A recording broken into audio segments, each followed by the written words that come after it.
પાટણ જિલ્લાના સરસ્વતીના ભીલવણમાં લગ્ન પ્રસંગે ડીજે વગાડવા મુદ્દે ટોળાનો હુમલો થયો હોવાની ઘટના સામે આવી છે.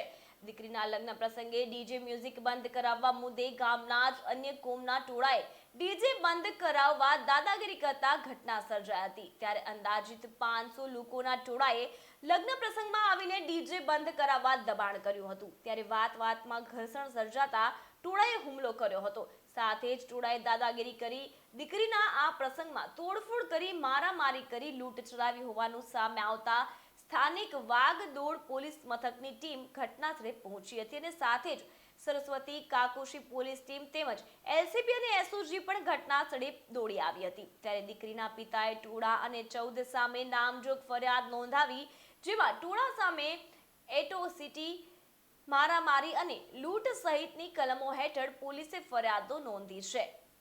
સાથે જ કોમ્બિંગ ઓપરેશન હાથ ધરવામાં આવ્યું છે. સમગ્ર ઘટનાને પગલે ગામમાં શાંતિ જાળવવા કડક બંદોબસ્ત ગોઠવવામાં આવ્યો છે.